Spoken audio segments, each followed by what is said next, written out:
I just had to come on here and talk about what happened on Monday. Today's Thursday. On Monday was the first Monday after our open house. We had open house on Saturday. And it was successful. I think there were 4 people that walked through. And Monday, following the open house, me and my family were praying. Devon and I were praying. The kids and I were praying. People at church are praying for us. And during school on Monday, I was working with Jordeyn on a specific assignment, and I hear the doorbell ring. And I think Devon was in the shower, or he was busy. He was doing something. And so I run upstairs from the schoolroom because we had to use the whiteboards down there. And I run upstairs and I open the door and, first I say to Brooklyn, Brooklyn, who is it? And he said, there's a woman at the door, but she has a hoodie and I can't really see. So obviously my senses are heightened and I'm thinking, okay, what is going on? So I run upstairs, open the door and I say hi. And she says, my father used to own this house. And I'm like, oh, okay, well, that's nice. That's great. What can I do for you? And she's like, is it for sale? I'm like, yeah, we listed it about a week ago. And I said, I asked her if she was related to the people that we bought the house from, thinking that was her father. And she said, no, I lived here when I was a baby. And I said, oh, okay. I said, was the house always this big? Because our house is huge. It's like very huge. In the neighborhood, pretty much, it's really huge. So she's like, yeah, it's always been this big. I'm like, oh, okay, it's cool to know. And then she mentioned The Rock, which is a church out in Huntsville. And I'm familiar with it because I'm their pastor and our pastors at our church are pretty close. So I sit down. I come out the doorway a little bit and sit down. And she's like, how many kids do you have? And I'm like, 7. And she's like, wow, oh my goodness. And some of the kids are coming to the door, so she's waving to them. So I'm like shooing them back in the house and kind of closing the door a little bit. And because I'm still not sure what all this is about. So I sit down and she's like, well, Devon drives out of the driveway. And she kind of screams, God bless you, in the name of Jesus. In the middle of our conversation. So, I don't mind people, saying God bless you and in the name of Jesus. That's all fine with me. I already know there's power in the name of Jesus and, blessing somebody in the name of God. I'm all for it. But it's just a little odd the way it was said. So immediately I'm praying and asking God, I'm like, Lord, maybe her social cues are different than my social cues. So help me not to dismiss her in mean and way like, okay, thank you, and just like close my door in her face. So I sat there a little bit longer and I asked her if she had kids, and she said that she had a 9-year-old and a 7-year-old, I think she said she had, and that they were at school at that time. And she gave me their names, and then we kind of sat in silence a little bit because I don't really know what to say anymore. And then she just jumped up and said, okay, I have everything I need. And so I was a little taken aback because, I was planning on sitting there and talking to her for a little bit. And she got up to the driveway and I said, well, are you interested in the home? And she says, actually, I think I forgot a part too. So when I opened the door, she told me that she was a realtor. So I thought that was interesting that she just came and knocked on the door, because licensed realtors have access to a lot of information. She could have called my realtor just from the information that she has access to. And so she had told me that earlier in the conversation. So now she's said, okay, I have all the information I need, and kind of walked up my driveway. And I said, well, are you interested in the house? And she's like, you can call the broker that she works for. She mentioned her name. She's like, you can call her. And I'm like, I don't have her information. And so she's like, do you need it? I'll get you a realtor card. So she goes to her card and she brings me like 7 real estate cards with her picture on it and her name and her email address and stuff. And then I asked her, could I pray with her? And she agreed. And so I just, prayed simple things for her, that she would get what she needs, get what she's looking for, that God would be with her, that he would protect her family, things that I meant as I prayed for her. And then she left. And so I called my realtor and I explained to her, and my realtor's like, I have never heard of a situation like this. And she's like, just thinking how odd it is. I mean, I thought it was odd too, but I really, in the moment, was thinking like, Lord, I need you to, because my normal instinct is not to answer any questions about my family or my kids. This is someone that comes to my door who knows where I live, who knows where my kids are. I usually wouldn't answer that question, but I did, and I didn't feel like my normal hesitation. And so, long story short, you know what she did as well before she left. So funny when you're retelling a story, you're remembering all the things. She actually mentioned people across the street, and if they still had a child of when she was living here, as if the child was the same age. So that was a little confusing to me as well, because if she had grown up, obviously the kid across the street would have grown up too. So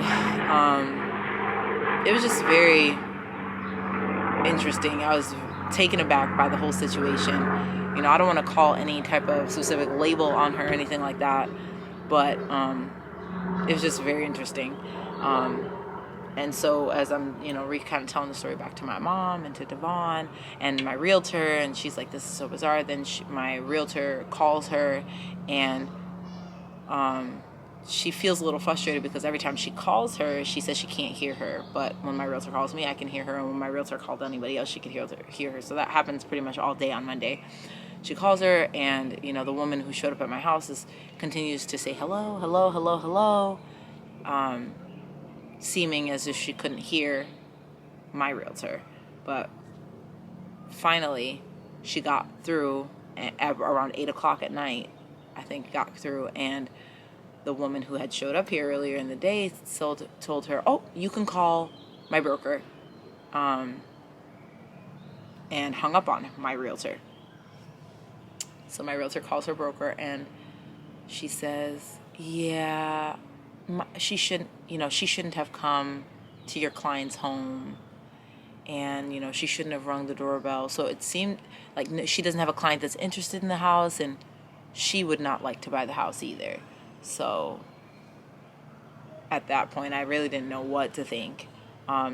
Another thing that she yelled, oh my gosh, another thing that she yelled while she was going up my driveway before she left is when I asked her if she was interested in the house, she not only said, you can call my broker, but she also said, I want this house for my inheritance. And I just said, okay. So when my realtor had called her broker later on that night, and she was like, yeah, she's not interested in the house. She doesn't have a client that's interested in the house, and she never should have went and rang the doorbell at your client's house. I'm just like, oh, buddy. I don't know what is going on. And I mean, I prayed with her, and if that's the only thing that was good out of the situation, I'm for it. I'm here for it, because sometimes people just need prayer. And so I'm thankful that that occurred, and that I felt bold enough to ask her, could I pray for her? And I did, because that's not normally in my comfort zone either. But I did. It was just interesting. So now, that was Monday. Today's Thursday. We still don't have any offers on our home that are solid. And when I was praying today, I was praying and asking God to fill me up, help my unbelief, give me faith. And now, mind you, this is a first world issue, right? Oh, no one's come through to buy my home. Like, I understand there's other deeper world problems or personal problems that people can have, but that's not going to take away the fact from that's where I am right now. Today, that's what I'm praying and asking God for. So while I was praying, he whispered to me that while you wait, I will build your faith. while you wait, I will build your faith. And that really just kind of took my breath away, because ultimately, in any situation, the ultimate goal is to become more faithful and more like Christ. So I was very taken aback by that, just on my heart. Like, while I wait, he will build my faith.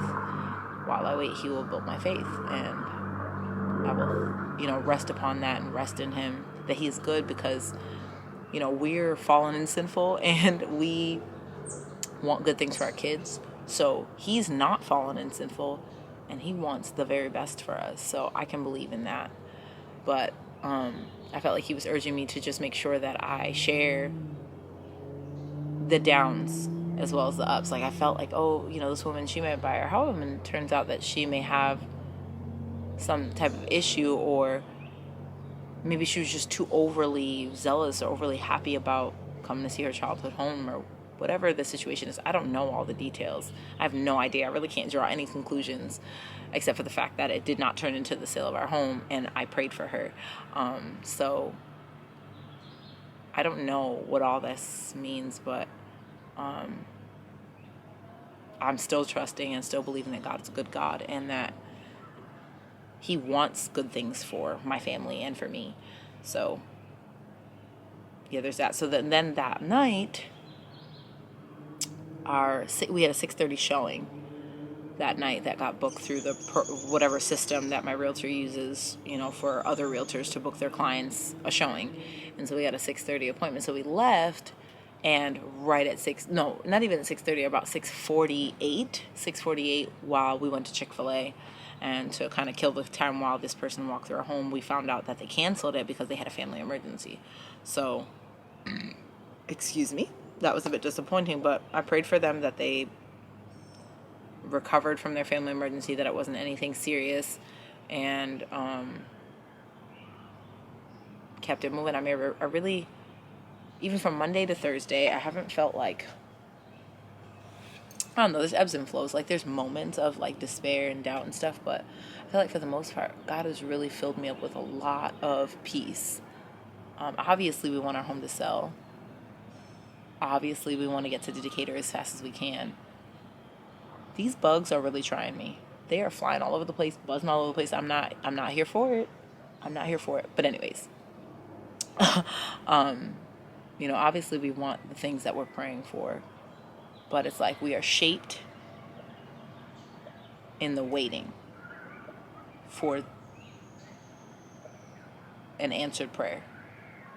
And he always answers. Sometimes not the answers we want, but he always answers. So I am getting ready to go in the house now. It's really nice out here. It's like 70-something degrees. Almost 80. Probably is 80 already. 77. And we have the rest of the day. Devon is off of work. So I don't know what we're going to do. I probably should figure out what I'm going to make for dinner. But I just wanted to get here and get this encouragement of, in your waiting, God shapes you. And I really love that. I feel like that's going to be something that sticks with me for a long time. While I wait, he will shape me. He will shape so many things about me, my heart, my response, my reactions, my attitude. Because your attitude can get so bogged down in the waiting for the thing. Or you feel like, I'm not worthy, God's not going to answer my prayer. But that's not true. There's so many people, there's so many imperfect people in the Bible, so many other sinners in the Bible that God answered their prayers.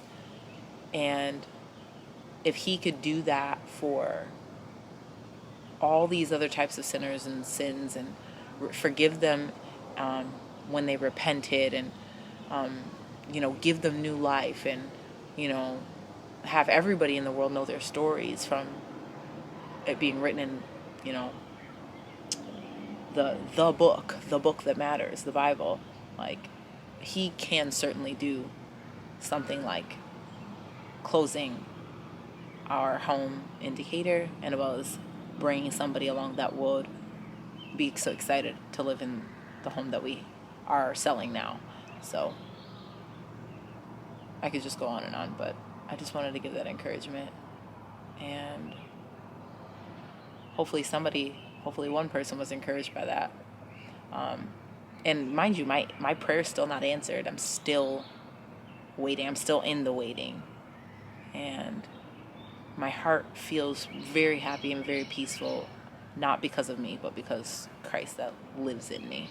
So I will talk to y'all soon, hopefully. Okay, so not that long ago, let's see when I can pull it up here. Our realtor sent us a text message of a list of things that she thinks would help, like, our home.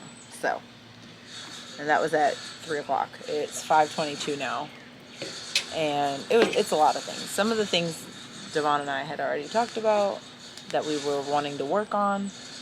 And some of the things is just like, it's a lot of manpower. Not necessarily a lot of money, but a lot of manpower. And it's hard because we live here, our kids are here, our kids want to help, but like this is not the house for them to help on because we need to get it done fast. She wants to retake pictures from the posting that was put up there.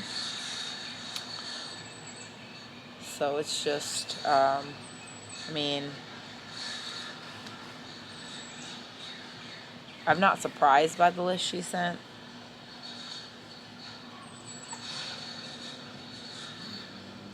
But in the same time, you don't really want to do it. So it's like... Because you don't want to put all this effort into doing something where somebody may want to change it out anyways, right? And so it's like rushing to do all this in a short amount of time that you do have. Yeah, I don't like the rush. That's probably it for me. Yeah. I don't like the rush, but I mean, in the same breath, it kind of is a rush because the market is odd now. So like people want to quickly get in and get houses and stuff. I don't know. I mean, my feelings are like, I feel pretty peaceful, but like God is with me. I don't feel chaotic or like angry or frustrated.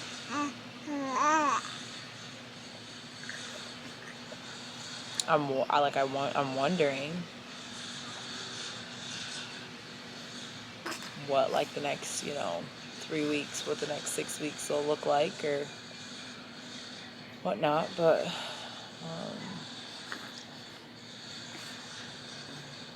I feel like God is holding my doubt and fear and all that stuff. I'm not really feeling a lot of those feelings. I don't know. What do you think?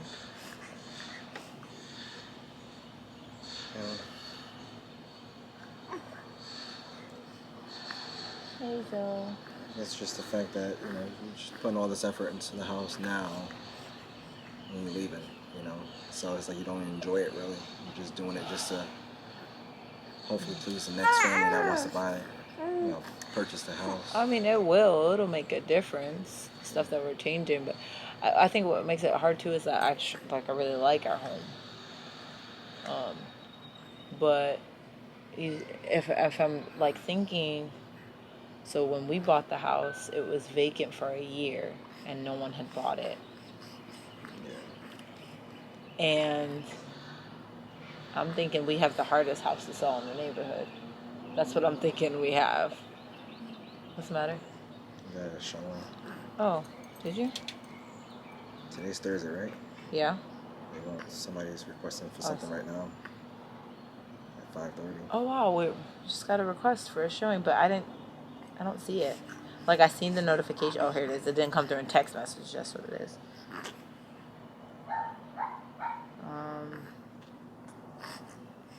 For 5:30. Okay.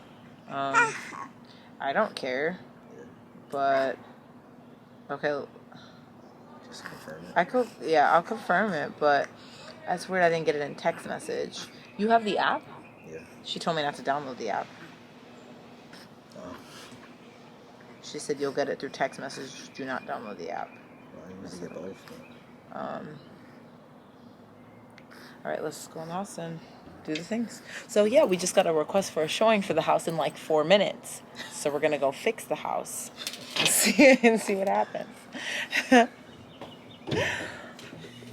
Okay, guys.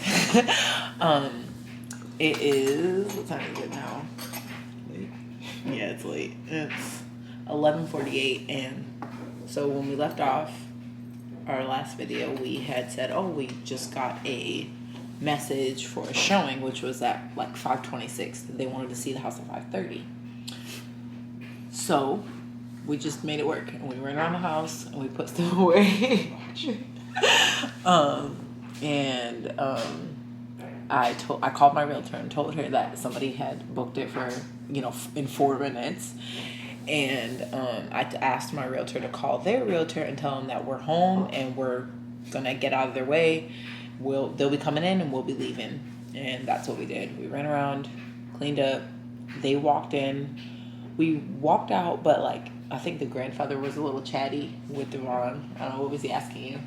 Just asked me about where I worked, and he was just very interested in knowing that, because I guess he worked in the same location many years before he retired. So he was very familiar with the location and the company I'll be moving to. So yeah, okay. So we did get out the house. We walked down the street a little bit and try to give them their space if they wanted to walk around the outside and make whatever comments they wanted to make. I've heard that when you're in the home, it's less likely to sell because the client can't say what they really feel. Yeah. So I was trying to just get out of their way. And so we got out the house for I don't know, how many minutes? 10 minutes maybe? 10 to 15 minutes. So 10 minutes we were out. They walked through by themselves. And it was a family that was trying to merge households. It was 2 generations. I think grandfather, grandmother, daughter, and granddaughter. And then I think the daughter was engaged to be married, and so they were trying to get into a larger home. I think right now they live next to each other, 2 houses next to each other, and so they're trying to combine homes, and this house is just large enough and seemed that it could work. And so they wanted to just come see it. So when we were walking, we prayed that this could be the house for them. And our realtor did get back to us. She said, so I don't know where my phone is, but she said basically that they liked it. They liked our house, and that the fiance didn't see it. He wasn't with them, and so she wanted to talk to her fiance and then maybe see it again. I don't know. Didn't say a lot. And then so while we were sitting here looking at that, Devon's like, there's another showing booked. And so we have one tomorrow, which is Friday at 11:30. So praying over that one as well, and still trusting God. Still, I feel more excited now. We were saying before when we were talking about the list of things that our realtor wanted us to do to make our home more marketable, that I felt at peace and stuff. But with this walkthrough today and then the booking for tomorrow, I feel excited again. I don't think it's wrong to feel excited. Not at all. So just wait and see, right? Yeah, I'm excited, but I feel if something doesn't come from it, I'm not angry. Yeah. So we'll see. We'll keep going. That was the first time something happened in real time while we were recording. I was wait. You're wait, is this somebody wants to see the house right now? So I don't know. I felt a confirmation from God for me, because He's been telling me, just record your journey. Just everybody has ups and downs, but sometimes it's just easier. Which I feel I don't record just the pretty things, but I also don't get into the nitty gritty of how I'm feeling and what I'm not worried about, but what I'm praying for, what I long for.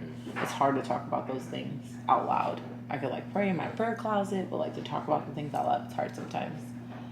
So that's where we are now, and we hope to just continue to be as transparent as we can be in what we're longing and praying for, and recording what God does for us. So, because like I said, in the video where I was explaining about the realtor that just came and rang our doorbell and wanted to talk about her dad owning this house. I lost my train of thought. I forgot what I was gonna say. It had to do with her, but now I can't think of what it was.